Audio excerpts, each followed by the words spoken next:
President Trump visiting the fire zone today. Governor Newsom of California pleading with the president to look at the science, the evidence, the president, and then what was a somewhat uncomfortable exchange with state authorities there. And Joe Biden responding on this tonight. Here's ABC's Mary Bruce. In between campaign stops, President Trump today touching down in scorched California, addressing the raging fires, which he has been slow to comment on publicly. Dismissing climate change, the president instead blaming dry, dead wood piled up on the forest floor. This is one of the biggest burns we've ever seen, and we have to do a lot about forest management. California just saw its hottest August on record. Over 3.2 million acres have burned just this year, nearly 27 times more than last year.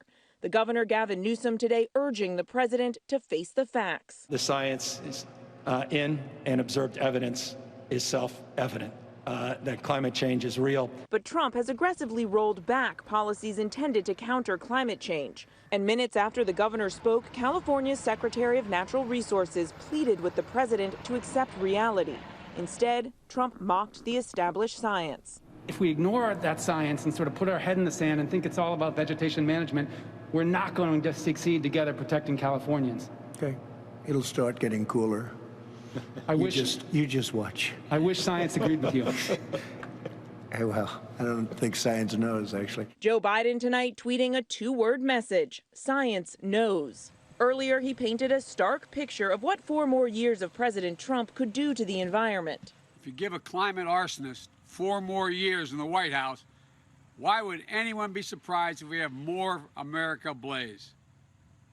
If you give a climate denier 4 more years in the White House, why would anyone be surprised when more of America is underwater? The president is also ignoring the science on the pandemic, last night breaking Nevada's regulations and his administration's own health guidelines to hold a packed indoor rally. And if the governor comes after you, which he shouldn't be doing, I'll be with you all the way. Biden's campaign called it a super spreader event, and a local reporter asked Trump if he's worried he or some of his supporters would get sick. Aren't you concerned about getting COVID, though, in an enclosed way? No, I'm not concerned. What about I'm more concerned about how close you are, to be honest. Sorry about that. Because you know why? I'm on a stage that's very far away, and so I'm not at all concerned. In February, Trump admitted to journalist Bob Woodward that he was knowingly misleading the American people about the dangers of the virus. Tonight, a new clip from their 18 interviews. Trump just last month insisting he had done everything he could. Nothing more could have been done. Nothing more could have been done. Well, I acted early. Mary Bruce, we know climate change will be a major issue with 50 days to go. Of course, so is the pandemic. The president, we know, holding another indoor event tonight, this one in Arizona. I know he's focused on the Latino vote. So is Joe Biden, who was asked today if he's doing enough when it comes to Latino voters. And David Biden said that he is going to, quote, work like the devil to turn out the Latino vote. But polls in Florida show he is losing ground with this key demographic. Biden is headed to the battleground state tomorrow to try and court these critical voters. David. Mary Bruce tonight. Mary, thank you. And a programming note, George Stephanopoulos will moderate a town hall with President Trump tomorrow night here.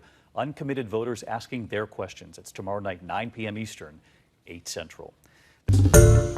Hi, everyone. George Stephanopoulos here. Thanks for checking out the ABC News YouTube channel. If you'd like to get more videos, show highlights, and watch live event coverage, click on the right over here to subscribe to our channel. And don't forget to download the ABC News app for breaking news alerts. Thanks for watching.